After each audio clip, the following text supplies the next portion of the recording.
পেঁয়াজ আর হলো একটু দুধগুলা আর হলো মরিচের গুঁড়ো অল্প একটু। আর এটা হলো কাঁচা মরিচ, এটা কোনো শুকনো মরিচ না। দেখি কথাও পাচ্ছি না। তো এটাই কিসের দুধ আর ওইটাই কিসের দুধ? এটা হলো নারকেলের দুধ, ওইটা হলো গরুর দুধ। গরুর নয়, গুঁড়ো দুধ।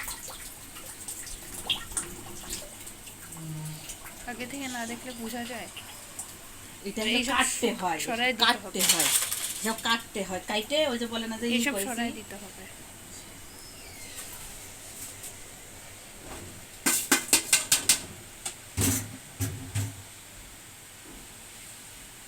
এই যে গ্যাস আসতেছে, এটা তো গলে যাবে না।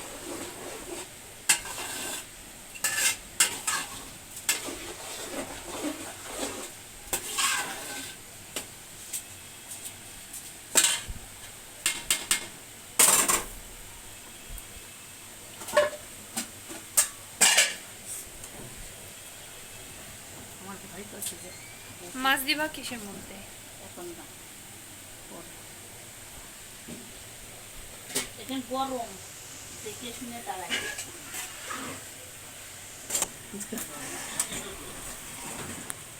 মাছ দেবো।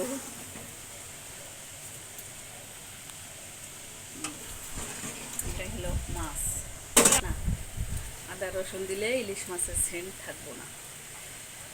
আদা রসুনের কোনো কারবার নেই, শুধু পেঁয়াজ।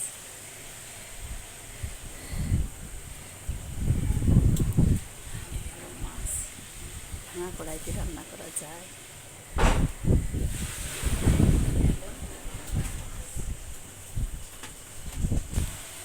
একটু লবণ,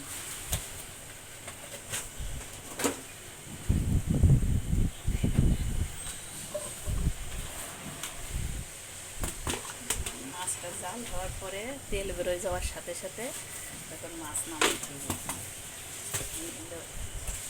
হলো আস্তা মরিচ, এটা 4টে। ঢাকা পরে ওখানটা বন্ধ কর, আবার যখন পোলাও হয়ে যাবে উপরে দিবান তখন নিয়ে আসবো। একবার নাড়িয়ে দিলাম।